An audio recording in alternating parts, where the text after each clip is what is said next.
नमस्कार, मी मनुष्य पाटील. श्रेष्ठ महाराष्ट्रमध्ये आपलं स्वागत.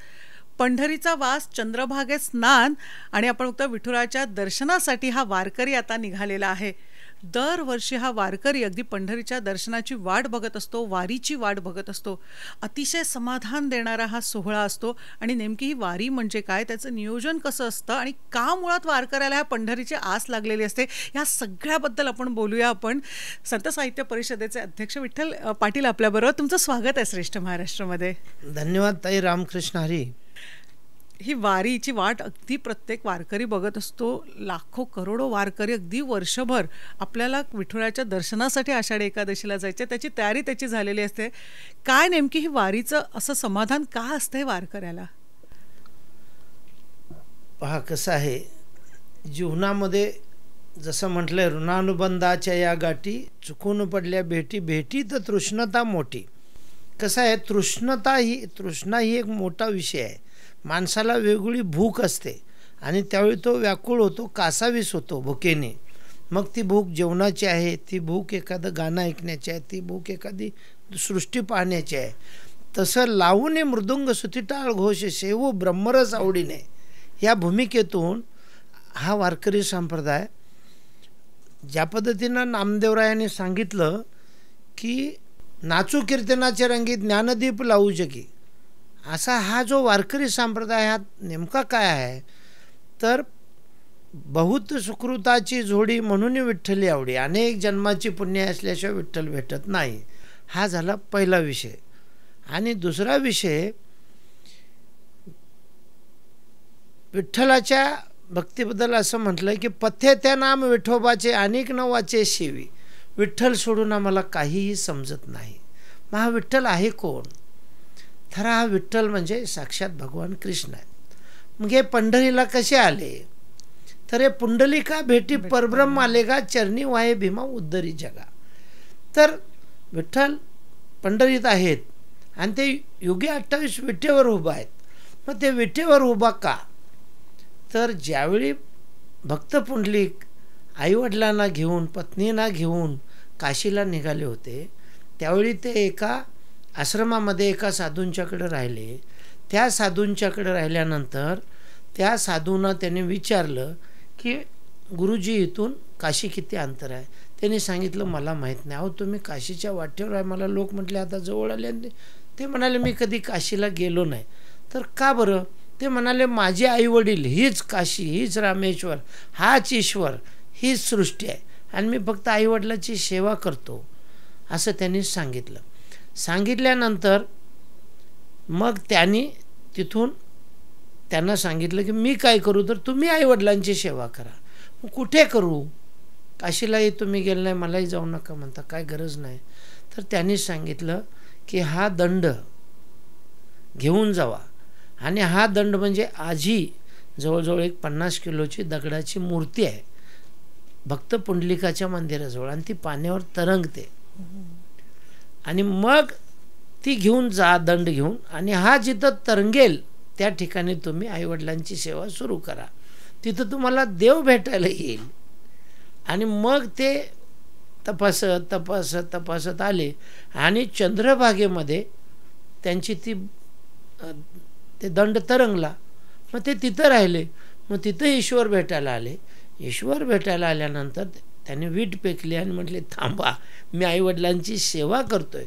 म्हणजे आईवडिलांची सेवा ही ईश्वराला सुद्धा उभा करून थांबा म्हणायची ताकद भक्त पुंडलिकांच्यात होती. आणि हा सगळ्यांच्यासाठी एक सूचना आहे, मेसेज आहे की बाबा वारकरी संप्रदाय असो किंवा हे भूतलावरचा जो कोणी जीव असेल, त्यांनी सर्वश्रेष्ठ आपल्या आईवडिलांना मानलं पाहिजे, आईवडिलांची सेवा केली पाहिजे. तीच खरी ईश्वर सेवा, हा वारकरी संप्रदायाचा संकेत आहे. आणि मग तिथं त्यांनी सगळं झाल्यावर सेवा ईश्वराला विचारलं की भगवंता बोला काय आहे? काय नाही, मी तुला भेटायला आलेलो आहे, काय मागशील माग. त्यांनी सांगितलं भगवंता इथं येणाऱ्या सगळ्यांचा उद्धार कर. मग उद्धार कर म्हटल्यानंतर ते म्हणाले जे चांगले लोक आहेत त्यांचा मी करेन. तर पुंडलिकाने हट्ट धरला. हट्ट कसा धरला? ज्ञानेश्वर माऊली म्हणतात, आगा तानिया लागता झटे,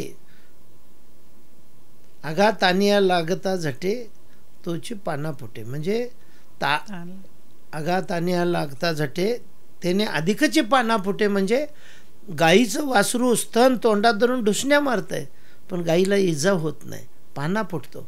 तसं इतका हट्ट धरला भक्त पुंडलिकाने की येणाऱ्या सगळ्यांचा उद्धार केला पाहिजे, पापी आणि पुण्यवान नाही म्हणायचं, इथं येणाऱ्या प्रत्येकाचा.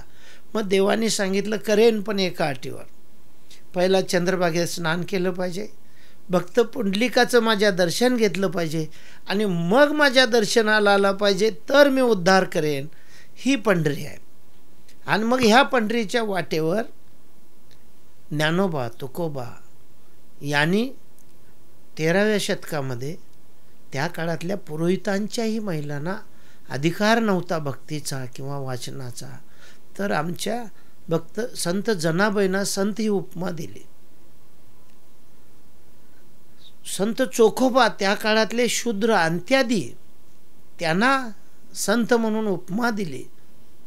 असा हा वारकरी संप्रदाय इतक्या ताकदीचा आहे. आणि ज्ञानेश्वर माऊलींनी सांगितलं कर्मेशु भजो, कर्म हीच आपली ईश्वर सेवा आहे.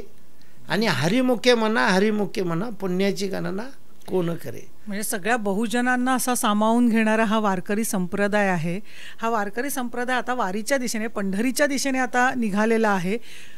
पण हे लाखो वारकरी अगदी एकत्र येतात, पण आपण ते एक नियोजन असते, शिस्तबद्धता असते, हे सगळं कुठून आलं? मग आता हेच मी सांगतोय की वारकरी संप्रदाय हा संप्रदाय कसा आहे तर ज्ञानोबांनी ज्ञानेश्वरी दिली. म्हणजे जसं आई मुलाला किंवा वडील मुलासोबत असं हळू पावलं टाकतात त्याच्या सोयीसाठी, किंवा तोत्र बोलतात त्याला समजावं म्हणून, त्याला आनंद मिळावा म्हणून, तसं माझा मराठीचा बोलू कौतुके परी अमृता तेही पैजा जिंके, असं मराठीमध्ये समाजाला समजेल. पूर्वी संस्कृतमध्ये ग्रंथ होते, गाथा होती. ती ज्ञानेश्वरी 700 श्लोकाची 9054 मध्ये रूपांतरित करून विस्तृत करून ज्ञानेश्वर माऊलींनी ती दिलेली आहे. आणि ती दिलेली ज्ञानेश्वरी हा वारकरी संप्रदायाचा ग्रंथ आहे.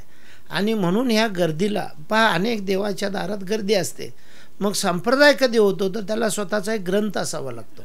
आणि ती ज्ञानेश्वरी ग्रंथ हा आहे. तो नेवाशाला नगर जिल्ह्यात ज्ञानेश्वरी माऊलींनी लिहिला. आणि काम संपल्यानंतर माझ्या जीवनाचं आता कर्म संपलं, मी समाजाला समजेल अशी ज्ञानेश्वरी दिलेली आहे. नगरेचे रचावे जलाशय निर्मावी, महावने लावावीत नानाविध, एकत्र येऊन राहावं सुद्धा कसं, हेही ज्ञानेश्वर माऊलींनी सांगितलेलं आहे.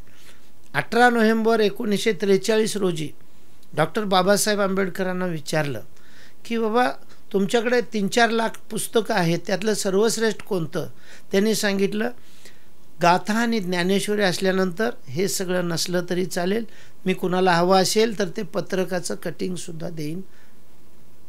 असं हे एवढ्यासाठी सांगितलं. मग ज्ञानेश्वर माऊलींनी हे काम झाल्यानंतर इंद्रायणीच्या तीरावर समाधी घेतली. आणि समाधी घेतल्यानंतर हे जे लोक आहेत आमचे, तुकाराम महाराजांची गाथा असेल, ज्ञानेश्वर माऊलींचं ज्ञानेश्वरी असेल, तर नारायण महाराज जे पूर्वी हे पहा, ज्ञानेश्वरांच्या वडिलांचं नाव विठ्ठल होतं, म्हणजे पंढरीला लोक जातच होते.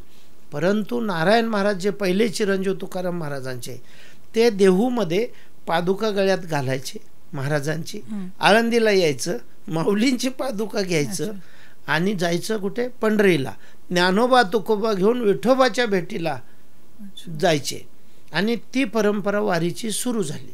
आणि ती परंपरा मग कशी सुरू झाली तर एकत्र मुख्याने जायचं नाही, तर भजन पूजन, जसं मी सांगितलं, लावणे मृदुंग श्रुती टाळघोष, शेव ब्रह्मरस आवडीने. आणि ह्या पद्धतीने ही गर्दी अशी निघाली. मग टाळ विणा पकवाज नाचत गात आनंद लुटत असे निघाले. मग हे जात असताना मग त्यात पुन्हा असं झालं की लोकांना हा आनंद गगनात मावेना इतक्या आनंद ह्यात मिळतो की जसं तुम्हाला पावसात भिजल्याची कथा ऐकणे आणि प्रत्यक्ष भिजून त्याचा आनंद लुटणे, तसं वारीत आल्यानंतरच वारी काय आहे, त्याचा आनंद काय आहे हेच समजतंय. मग ही वारी गर्दी झाली. गर्दी झाल्यानंतर मग तुकोबारायांची वारी वेगळी झाली आणि हैबत बाबांनी ज्ञानेश्वर माऊलींची पुन्हा वेगळी केली. अशा ह्या 2 वाऱ्या सुरू झाल्या. मग ह्या 2 मार्गाने मग वाढत मग निवृत्तीनाथांची झाली, सोपान काकांची झाली सासवडहून, निवृत्ती काकांची दादांची त्र्यंबकेश्वरहून, मुक्ताईंची जळगावहून, मग आई रुक्मिणीची अमरावतीहून, कोंढाण्यापूर, पुन्हा गजानन महाराजांची सुरू झाली, नाथ महाराजांची पैठणहून सुरू झाली, आणि मग अजून विविध दिंड्या जसं जगनाडे महाराजांची येते किंवा कोकणातून येतात, अशा वेगवेगळ्या साधू संतांच्याही दिंड्या येऊ लागल्या. आणि हा जो आनंद सोहळा आहे, हा आनंद सोहळ्याची कशात गंती करता येत नाही. आणि ह्या आनंद सोहळ्याला आपण जर आर्थिक विषयात बघितलं, धार्मिक विषयात बघितलं, सामाजिक विषयात बघितलं, तर त्याच्याबद्दल काय बोलावं आणि काय बोलू नये. म्हणजे वारीत गेल्याशिवाय वारीची अनुभूती घेतल्याशिवाय तो समाधान, तो आनंद कोणालाही कळणार नाही. पण हा जो आनंद असतो, म्हणजे तुम्ही ज्या पद्धती खूप छान सांगितलं की जाताना तुम्ही टाळ वाजवत जा, पखवाज वाजवत जा, मग आनंद व्यक्त कर. सोहळा एक वारीचा तयार झाला. पण या सोहळ्यामध्ये विविध खेळ पण असतात. हे खेळ नेमके कसे तयार झाले? म्हणजे आपण आता बघतो अगदी रिंगण असतं वारीमध्ये असतं, किंवा अशा तुळशीमाळाच्या हे असतात. हे सगळ्या सोहळ्याबद्दल काय सांगाल मग तुम्ही? ते एकंदर काय झालं, त्या काळात थोडा त्रास व्हायचा म्हणून महादजी शिंदे महाराजांनी त्यांचे जावई शितोळे सरकार, ते आता कर्नाटकात गाव गेलं, अंकली शितोळ, ते त्यांना ती जबाबदारी दिली. ते हैबतराव पवार ते सरदार होते, त्यांना दिली. आणि मग त्यांनी ते संरक्षण दिलं. मग ते अश्व वगैरे त्या काळात असायचे. मग आता त्याच्यावर बोलायला खूप बोलत, ते सायन्सवर आधारित आहे. म्हणजे जसं माणूस चालल्यानंतर थकतो, तर उभे रिंगण, गोल रिंगण हे आपल्या शरीराच्या ठेवणीनुसार, जसं शरीराला स्वास्थ्याची गरज, तसं ते रिंगणाचे सुद्धा प्रकार आहेत. ते मी तुम्हाला पुन्हा कधी तर सांगेन, कारण खूप वेळ लागेल. पण अशा पद्धतीचे हे रिंगण होतात. पुन्हा आळंदीचे जे विद्यार्थी आहेत, वारकरी संप्रदायात शिकणारे, किंवा पंढरपूरचे आमचे, ज्यांनी ही परंपरा गेल्या 800 वर्षापासून आपल्या वडिलांची रीत सांगत असू या भूमिकेतून, त्यांना दुसरं काहीही नाही, फक्त वारकरी संप्रदायाची पताका आणि ह्या ज्ञानोबा तुकोबांचे आणि सर्व संतांचे विचार समाजाच्या शेवटच्या घटकापर्यंत गेले पाहिजेत. ज्ञानेश्वरी गाथेचं पारायण झालं पाहिजे, अगदी गर्भाशयापासून, जन्माच्या बाल संस्कार म्हणजे गर्भाशयापासून ज्ञानेश्वरी गाथेचे झाले पाहिजेत.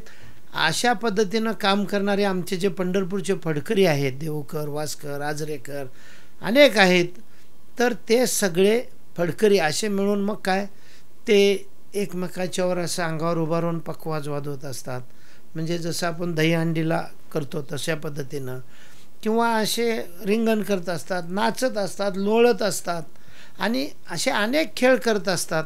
आता आपण दिंडीत पाहिलं तर काही महिला आळंदीपासून, देहूपासून किंवा जिथून येतात तिथून डोक्यावर तुळशीचं वृंदावन असतं, पाण्याची कलश असते.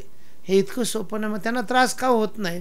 तर एकदा सातारा जिल्ह्यामध्ये काही पालकमंत्री महोदय वगैरे ज्या त्या जिल्ह्याला स्वागत करतात, पुण्याचे, साताऱ्याचे, सोलापूरचे. मी म्हणालो सावलीत बसू नका, जरा बाहेर या, वारी कशी बघायची शिकवतो. तर ते म्हणाले काय बघायची? म्हटलं बाहेर तर या. मी त्यांना सांगितलं पाय बघा. ते एकदम गोंधळले. अरे बापरे, चांगले पण जोडे आहेत, खराब पण आहेत, कोणाला जोडे पण नाहीत, उन्हाचा तर इतका तडाखा आहे, धूळ आहे, लोक कसे जातात? मी म्हटलं ह्यांना हे काहीही समजत नाही. ह्यांना जे समजतं आहे फक्त ज्ञानोबा तुकोबाला घेऊन विठोबाला भेटायला जायचं.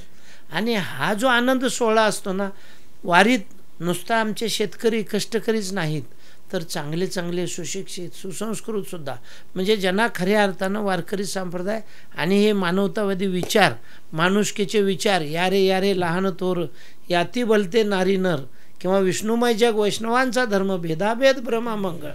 आणि मग वारीची जी शिस्त असते की कुठल्या वेळी थांबायचं, कुठल्या वेळी चालायला सुरू करायचं, मग इथं थांबणार तर पुढं जाऊन जेवणाची सोय त्या वाहनाने करायची, पाण्याची सोय करायची, असं सगळं जे शिस्त आहे.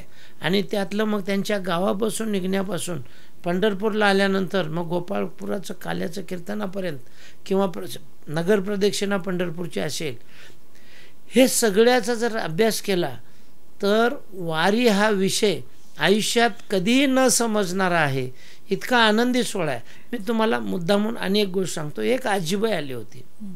बघा आनंद कसा असतो, वेगवेगळ्या राज्यातून देशातून लोक येतात आणि वारकऱ्यांना त्यांच्यापर्यंत मदत देत असतात. पण त्यातलं एक आश्चर्य सांगतो, आमच्या परंपरेच्या मानाच्या दिंड्या आहेत, त्यांना तुम्ही काहीही देऊ शकत नाही. थोडे औषध साईडला चालतात, त्यांना देऊ शकता, ते घेतच नाहीत. त्यांना तुम्हाला काय महत्त्वाचं द्यायचं असेल, आम्हाला जरी वारकरी साहित्य परिषदेला द्यायचं असेल तर विनेकराच्या हातात द्यायचं, इतकी शिस्त आहे. तर त्या आजीबाई आपल्या 2 नातवांना घेऊन आल्या. एक खाकी पिशवी, त्यांनी एक छोटा डबा काढला, एक चमचा काढला, काही कागदी प्लेट काढले आणि मोठ्या वगळाळ चमच्याने कांदे पोहे होते त्यात घालायचे एका नातवाला, दुसऱ्यात घालायचे एका, ते पळत देऊन यायचे वारीतल्या लोकांना. सगळं झाल्यावर त्यांनी खरडून दिले शेवटचे. त्या नातवांना घेऊन साष्टांग दंडवत वाटेवर घातला वारीच्या. असे पण लोक हजारो आहेत वारीच्या वाटेवर सेवा करणारे, असे पण आहेत. पण मानाच्या दिंड्या ज्या आहेत ते कोणाचं काहीही सहजासहजी स्वीकारत नाहीत, कारण त्यांची ती परंपरा आहे आणि आजची नाही, सुरुवातीपासूनची परंपरा आहे. अशा पद्धतीचा हा वारीचा सोहळा आहे ना, विविध अंगाने बघायला पाहिजे. तर पालखी सोहळा असेल किंवा ते रथ असेल किंवा आमचे चोपदार असतील किंवा त्याच्याचबद्दल विचारायचं आहे की अश्व असतात पुढे जाणारे, प्रत्येक आपण बघतो पालखीच्या पुढे जाणारे, त्याचं नेमकं काय महत्त्व आहे मुळात? नाही, कसं आहे, हे मानाचे अश्व आहेत आणि पहा तुम्ही, त्या अश्वांची एक ईश्वरी शक्ती असते. हा निसर्ग चालवतो, त्याला आपण वेगवेगळी नावं देतो.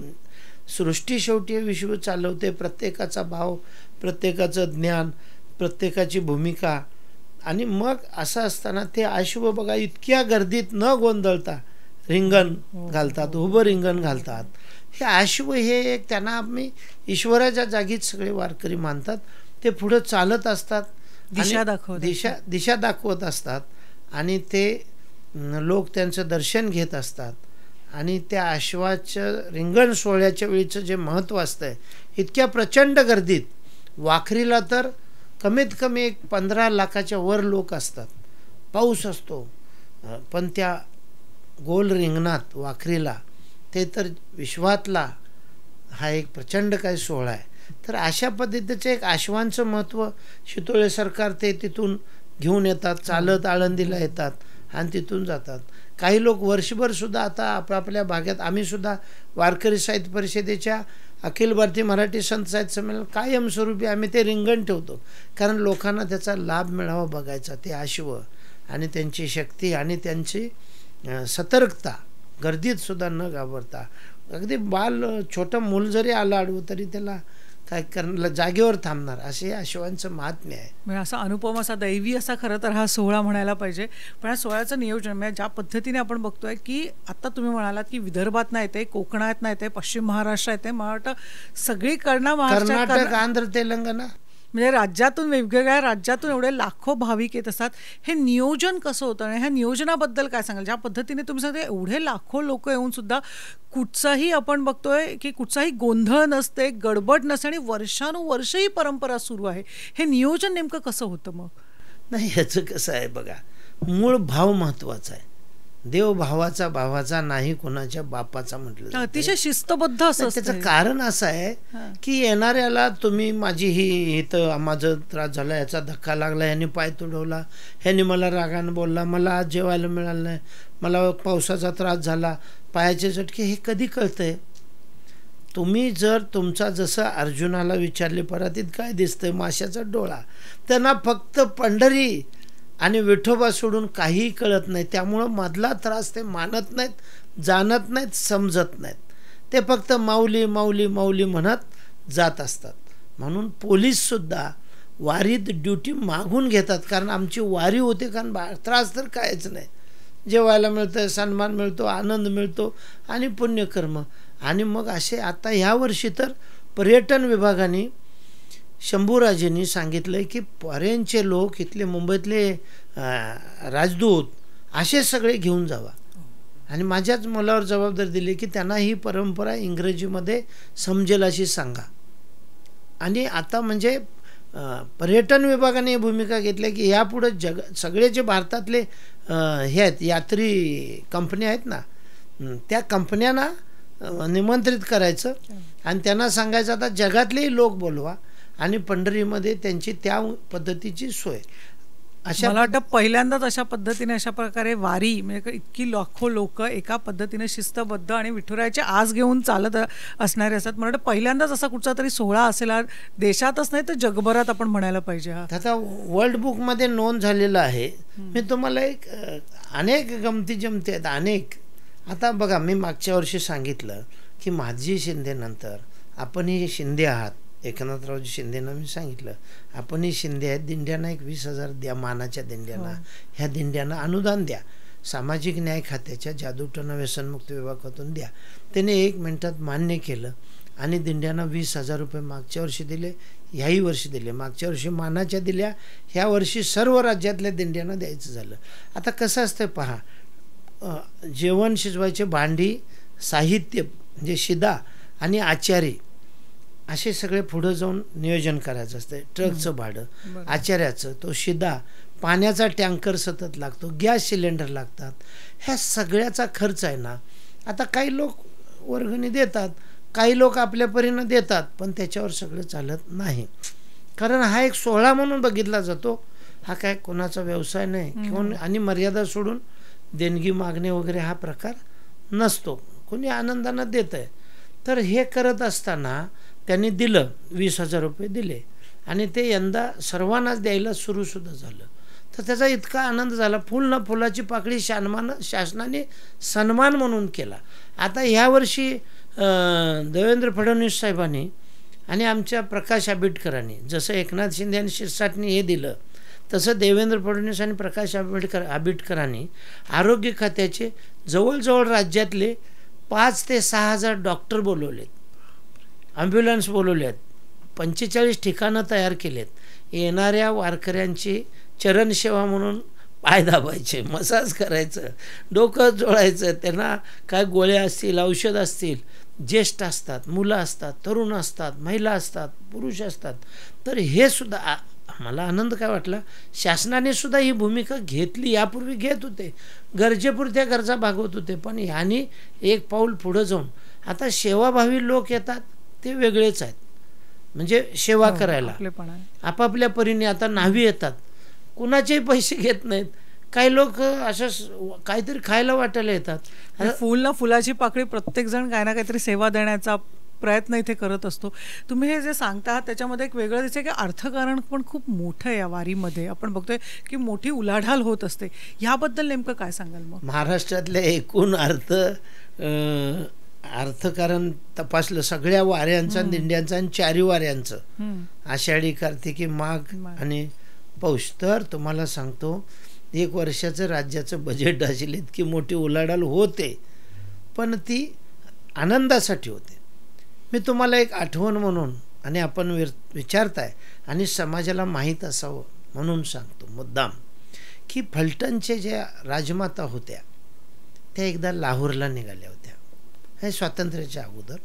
आणि लाहोरला जात असताना कायम त्यांच्याजवळ ज्ञानेश्वरी असायची आणि त्या विमानतळावर गेल्या आणि ज्ञानेश्वरी विसरल्या. आता त्या राजमाताच होत्या. फलटण म्हणजे आमच्या महाराजांच्या साईबाईंचं माहेर, निंबाळकर. आणि काय झालं मग, त्यांनी परत गाडी पाठवली, ज्ञानेश्वरी मागवली, ते घेऊन विमानात बसल्या, विमान पेटलं. पण ज्ञानेश्वरी आणि ते राणीसाहेब आणि राजमाता आणि राजेसाहेब सुखरूप त्या विमानातून वाचले. मग राणीसाहेबांनी आदेश दिला, फरमान, की आता फलटणच्या विमानतळावर मी कीर्तनाला येणार. मग आता राजमाता कीर्तनाला येणार म्हटल्यावर कीर्तनही त्या दर्जाचं पाहिजे. मग वारकरी संप्रदायामध्ये एक आजरेकर फड आहे, माझी माळ ज्या फडाची आहे, त्या फडावर ग्रंथांचं पूजन होतं आणि त्या जे काय सभासद आहेत त्यातून अध्यक्ष निवडला जातो, कुठल्याही जातीचा होतो. यंदा तर चोपदार हेच अध्यक्ष झालेले आहेत. म्हणजे असं हा वारकरी संप्रदाय, की म्हणालो ना, भेदाभेद भ्रम मंगळ आणि आम्हा पंढरपूरकरांना नाही अभिमान, पाया पडे जन एकेका, अशा पद्धतीचा हा वारकरी संप्रदाय. आणि मग त्या राणीसाहेबांचा हा एक विषय सांगितला. हा एकच नाही तर असे अनंत विषय आहेत की ही जी काय परंपरा संप्रदायाची किंवा या तथ्य आहे. अहो मला सांगा, संत चोखोबाची समाधी देवाच्या दारात आहे 13व्या शतकात. ज्या काळात शूद्र वगैरे असं मानलं जायचं त्या काळात संत चोखोबा. म्हणजे खरं तर हा खूप अभ्यासाचा असा विषय की सामाजिक अभिसरण पण सुद्धा या प्रचंड वारीमध्ये काय खूप आहे. मोठ्या प्रमाणात होतं. अहो सावता माळी, गोरा कुंभार, नरहरी सोनार, सेना महार, सेना महाराज, चोखा महार, अहो कोण कोण आहेत ते, कोण कोण आहेत आणि कुठले कुठले आहेत, काय काय आहेत. जात कुठचाही नाही, भेदाभेद पात नाही, भेदाभेद ब्रह्ममंगळ. फक्त मी सांगितलं ना अभंग, आणि असे अभंग आहेत की जीवनाला दिशा देणारे आहेत. तुकाराम महाराजांनी तर इतकं ठोकून काढलेलं आहे, मडे झाकावे परी पेरणी करावी म्हटलंय. असं हे जे साहित्य आहे एकनाथ महाराजांचं तर किती मोठं हे आहे. आणि हे जरी यांच्या गाथा ज्ञानेश्वरी महाराजांची भागवत असलं एकनाथ महाराजांचं, तरीसुद्धा ह्यांचे पूर्वजसुद्धा अनेक 8-8, 9-9 पिढ्यापूर्वी यांचे पंढरपूरला येत होते आणि ह्यांच्या माध्यमातून ते मिळालेलं आहे. आणि म्हणून पहा, उद्धव आणि आपले कृष्णांचे चुलत भाऊ अर्जुन, आत्तेभाऊ अर्जुन, उद्धव चुलत भाऊ, ह्या दोघांच्या बरोबर झालेले जे काय भाष्य आहे ते ज्ञानेश्वरीत अर्जुनांना केलेले गीतेचं रूपांतर मराठीत आहे आणि उद्धवाला केलेलं एकनाथ महाराजांनी मराठीत केलेलं आहे. अशी भागवतगीता ती महाराजांचं भागवत, एकनाथ महाराजांचं आणि ज्ञानेश्वरी आणि तुकारामांची गाथा, हे गावोगावी जे सप्ते होतात त्या सप्त्यामध्ये पारायण होतं, त्यात सामुदायिक वाचन होतं, भजन कीर्तन, असं काल्याचं कीर्तन. काल्याच्या कीर्तनाला तर जो प्रसाद होतो तो संपूर्ण गावांनी एकत्र आणून त्या शिद्याच्या ठिकाणी ठेवायचा, तो मिसळायचा. कुणाच्या घरचा प्रसाद कोणी खाल्ला समजत सुद्धा नाही. म्हणून आपण जे म्हणाला सामाजिक अभिसरण, ते फार मोठं आहे, फार मोठा मेसेज आहे. इथे कोणताही भेद नाही, कोणतीही तुच्छता नाही. अशा पद्धतीचे पांडुरंगाचे संत आणि महंत आणि ह्यांचे विचार, ह्यांचे अभंग आणि हे सांगणारे आणि पिढ्यानपिढ्या सांगणारे आमचे पंढरपूरचे फडकरी. बघा, कुणी असं इतर मंदिरामध्ये तबकड्या घेऊन मागं भक्त पळालेत आणि ते पुजारी निघालेत असं काहीही नाही. लाईनीतून दर्शन घ्यायचं, पदस्पर्श, काहीही तपासलं जात नाही. आंघोळ केले की नाही, कुठल्या जातीचं आहे, का आहे, स्त्री आहे, पुरुष आहे किंवा तृतीयपंथी आहे, काही नाही. सर्वांना सन्मान, सर्वांना अधिकार, चरणस्पर्शाचा. इतकं सुंदर आणि इतकं चांगलं हे तीर्थक्षेत्र आहे, चंद्रभागा आहे.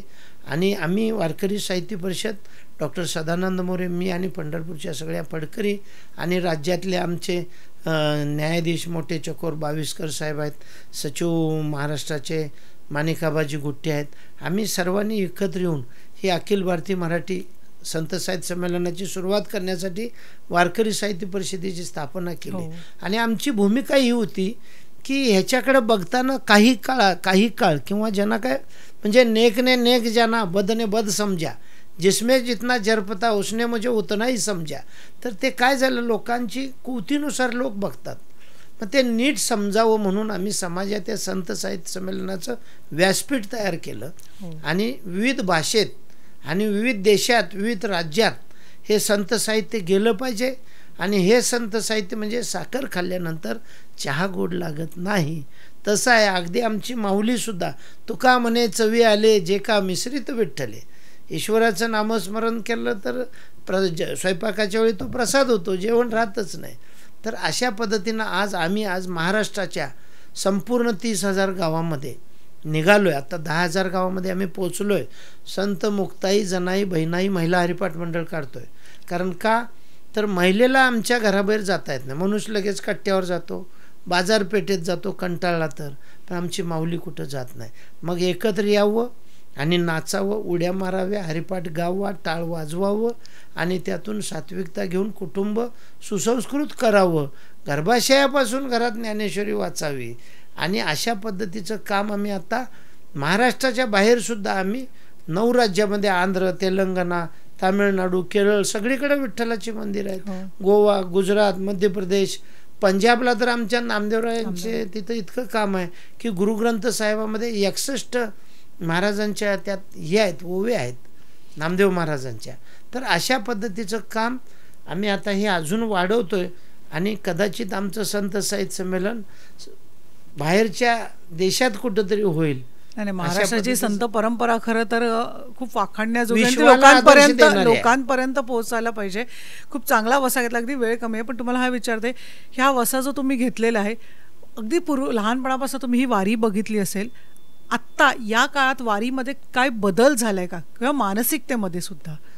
नाही, कसं होतं, थोडंसं पूर्वी वारी कमी होती म्हणा, किंवा ज्या सामाजिक सुविधा आहेत, शौचालय, पाणी, वृक्ष, रस्ता, आता युद्ध पातळीवर खडतर थोडा प्रवास होता. हा, खडतर होता. आता कसं झालंय, आरोग्य खात्याने सहभाग घेतला आहे. स्वच्छतेच्या बाबतीत स्वच्छता आणि पाणी पुरवठा खात्याने घेतलेला आहे, किंवा सामाजिक न्याय खात्याने या दिंड्यांना हे दिलं. अशा पद्धतीनं सगळं आता गॅस जागेवर पोचला जातो, सिलेंडर ट्रका येतात तिथंच देतात जागेवर. असं सगळं सहकार्य सुरू झालं आणि लोकांच्या ती अवेअरनेस आला की आता शौचालयात पूर्वी शेतात जायचे, आता ते सुलभ शौचालय तिकडे रस्त्यात आणून ठेवले जातात, काही उचलून परत पुढं नेले जातात. आता तुम्हाला एक गंमत सांगतो की एका रात्री मी पाहिलं की पालखी सोहळ्यावर ज्यांचे त्यांचे ठरलेले तंबूच्या जागा आहेत परंपरेच्या मानाच्या दिंड्यांच्या, पण जे आवश्यक नवशे येतात त्यांना कुठं झोपायचं, तर ते खाली प्लॅस्टिक वर प्लॅस्टिक अंगावर आणि पाऊस धो सुरू, असं मी बघितलं. तर शासनाने आता काय ठरवलं, प्रत्येक पालखी सोहळ्याला तिथेही पुन्हा नियम आहे, शितोळे सरकारांच्या झेंड्याच्या पेक्षा उंच काय नाही पाहिजे. मग ते दुसरीकडे साईडला ह्या जे साईडला चालणारे लोक आहेत त्यांच्यासाठी आता चांगले मंडप ज्यातून पाऊस पडणार नाही असे प्रत्येक पालखी तळाला अनेक वर्षापासून. पण असं म्हटलं तर चालेल का, वारी पण आता आधुनिक होते? आधुनिक असं नाही, प्रगती होते म्हणावं लागेल. प्रगती फक्त कसं आहे माहिती आहे काय, प्रगतीच्या नावाखाली निसर्गाला पायदळी नाही तुडवलं पाहिजे, बाधा नाही आली पाहिजे, असं माझं मत आहे. पण ही प्रगती आहे ती कशी आहे, आता गर्दी वाढली, प्रगती होत चालली, तर त्यांना काही लोक सुविधा देत राहतात. शासनाने आता चांगल्या पद्धतीनं लक्ष घातलेलं आहे. जसं मी सांगितलं आता शौचालयाचं, पंढरपुरामध्ये सुद्धा चांगल्या पद्धतीचे शौचालय आणि अतिशय आरोग्याची असेल, आहाराची असेल, ह्या सगळ्या दर्शनाची रांग असेल. पूर्वी नुसताच होती, आता साईडला जाळी लावल्या, वरून चांगले शीट्स घातले आहेत, पाऊस लागणार नाही असं. फक्त अजून एकच दुर्दैव आहे, त्याच्यावर कसा मार्ग काढायचा. आणि शासनाला सुद्धा माझी तुमच्या माध्यमातून हात जोडून प्रार्थना आहे की ज्याचे गावी करावा वास त्याच्याशी नसावे उदास, असं तुकाराम महाराज म्हणतात. या वारकरी संप्रदायामध्ये काम करणाऱ्या काही ज्या संघटना आहेत त्यांचे प्रतिनिधी बोलवले पाहिजेत. ते फक्त काय करतात, पालखी सोहळा आणि मंदिराचे तेवढेच बोलवतात, तसं नाही. काही सगळ्यांना सहभागी करून घेतलं, काही काम करणारे कायम शासनाला समजत आहे हे 24. आता आम्ही मराठवाड्यामध्ये साहित्य परिषदेच्या वतीने ज्ञानोबा तुकोबा आधार दिंडी काढली आणि शेतकरी आत्महत्या थांबवण्यासाठी सांगितलं. एका घरात विचारलं, तुम्ही आत्महत्या समोरच्या माणसाने केला? ते म्हणले, तो 6 महिन्यापासून म्हणत होता. अरे मग कसं काय? आता मी नाना पाटेकरांना एकदा फोनवर विनंती केली, बाबा तुम्ही मराठवाड्याची बेइज्जत करू नका, संतभूमी आहे, तुम्ही 10 लाखाचं इव्हेंट मॅनेजमेंट लावता आणि 15,000 रुपये त्या माऊलीला देता पब्लिकमध्ये बोलवून लाचार करून. अरे तो खोट्या प्रतिष्ठेसाठी लग्न किंवा शेती प्रगतीसाठी कर्ज काढलेला शेतकरी भावनिक असतो, आत्महत्या करतो परिस्थितीला गांगरून आणि बायका मुलांना वाऱ्यावर सोडतो. ती माऊली घर सांभाळते आणि तिला तुम्ही 15,000 देण्यासाठी कुशीत घेऊन सगळ्यासमोर जगभर दाखवता की मागास भाग मराठवाडा. त्यांनी ते बंद केलं आणि झाडी ओढीन आल्यासाठी काम सुरू केलं त्यांच्या नामपासून. मी त्यांनाही धन्यवाद. मार्ग काढणं गरजेचं आहे कुठे. तर शासनाने अजून विचारून हे केलं पाहिजे. मगाशी मी सांगत होतो, एवढ्या सगळ्या दर्शन भागातल्या लोकांच्या ज्या चपला आहेत त्या मात्र सगळ्या वाट लागतात. प्रत्येकाला त्याच्या कुवतीनुसार त्याची किंमत महत्त्वाची असते. कोणाचे 50 रुपये 100 रुपयाचे असतील, कोणाचे 5,000चे असतील. तर ते पावसाळ्याच्या दिवसातले आषाढी वारी असते किंवा कायम, तर त्याच्यावर शासनाने सुद्धा त्याच्यावर पण विचार केला पाहिजे. आम्ही त्यांना मार्गदर्शन करू किंवा सांगू काय मार्ग काढला पाहिजे. कसं असतं, काय काय आनंद होतो. मागच्या वर्षी एकनाथ शिंदे साहेब आले, मोटरसायकलवरून फिरले, वाहनाचा तापा न फिरवता, मुख्यमंत्री असताना, आणि त्यांनी हात घालून ड्रेनेजमध्ये साफ करून दाखवलं. हे काय, कसं तुम्ही स्वच्छ आहे म्हणून सांगताय? असं बोलले ते. तर अशा पद्धतीचे राज्यकर्ते भेटले. अनेक आमदार खासदार वारीत चालत असतात, कुणालाही सांगत नाहीत आम्ही अमुक आहेत, लवाजमा नाही, पोलीस नाही.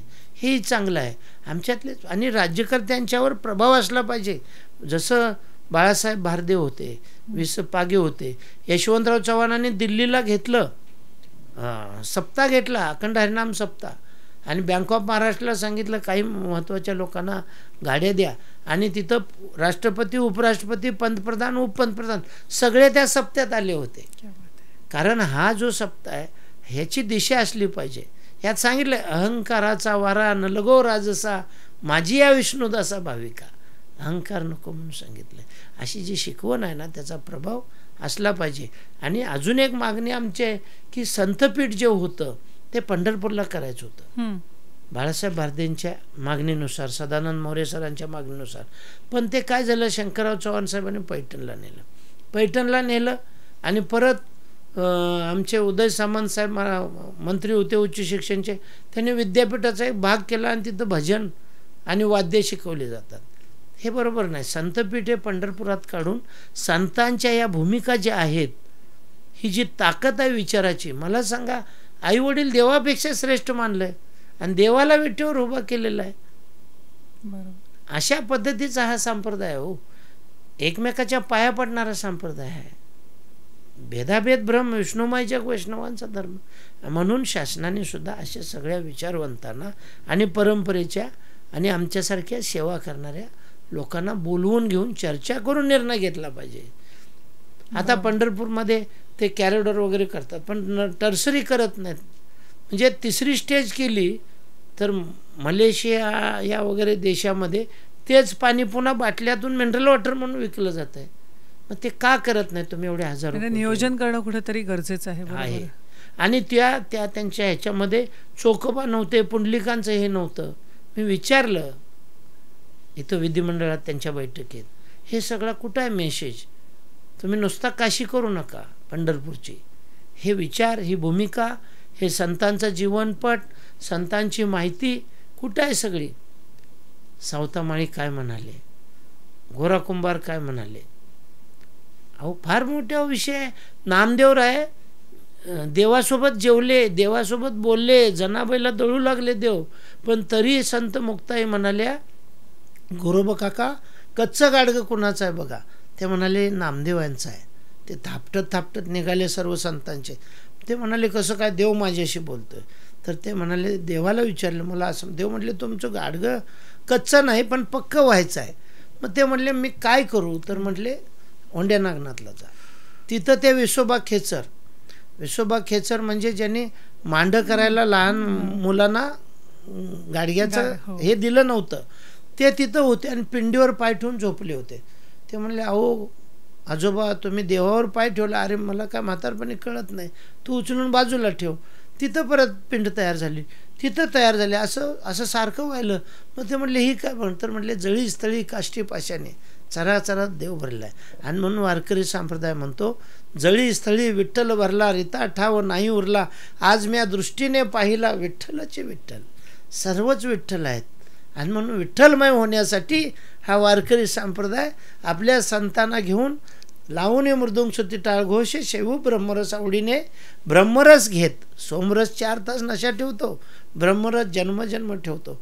आणि अशा पद्धतीने हे आमचे सगळे भाविक निष्ठेने प्रेमाने कुठलेही भौतिक सुविधाचा विचार न करता जात असतात. आणि ह्या वारीचा अनुभव ज्यांनी त्यांनी वारीत चालल्याशिवाय घेतला मिळणार नाही. आपल्या वतीनं अनेक शेवटची शासनाला मी हात जोडून प्रार्थना करीन की शासनाचे जे अधिकारी आहेत त्यांना आपण वारीत एक दिवस जाच म्हणून सांगा. IAS नाही, IPS नाही कंपल्सरी करा. आणि त्यांना ते मोबाईलवर वेळ आणि स्पॉट येतो त्याची वरिष्ठाकडे, जसं आमचे पोलीस कुठेही झेंडावंदनला 26 जानेवारी 15 ऑगस्टचे असतात तसं वारीतचा पुरावा मिळाला पाहिजे. आणि वारीत गेल्यानंतर यारे लहान थोरची जी भूमिका आहे किंवा अहंकाराचा वारा न लगोचा जी भूमिका आहे किंवा आईवडिलांची सेवा ही जी भूमिका आहे, शिस्त ही जी भूमिका आहे, हे भूमिका जे का रंजले गांजले त्याशी म्हणे जो आपले तोची साधू ओळखावा, देव तेथेची जाणावा, हे कळल्यानंतर शाहू महाराजांनी आरक्षण दिलं. हो. आणि म्हणून अशा पद्धतीच्यासाठी शासनाने हे सुद्धा केलं पाहिजे, असं मी आपल्या माध्यमातून त्यांना हात जोडून प्रार्थना करेन. निश्चितच आपण बघतोय तुमच्याशी बोलल्यानंतर जे काही वारीचं महत्त्व आहे, म्हणजे वारीत का जावं असं म्हणतात, त्याची प्रत्येकाने खरं तर अनुभूती घेतली पाहिजे. आणि आमच्याशी एवढ्या छान गप्पा मारल्याबद्दल तुमचे आभार.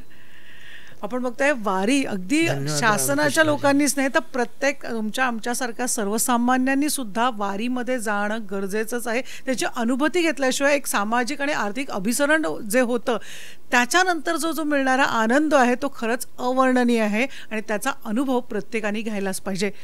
वारीबद्दलच्या सुद्धा वेगवेगळ्या गप्पा आपण अशाच वेगवेगळ्या पॉडकास्टच्या माध्यमातून ऐकणार आहोत. पण इथेच थांबूया. पाहत राहा श्रेष्ठ महाराष्ट्र. धन्यवाद. रामकृष्ण हरी.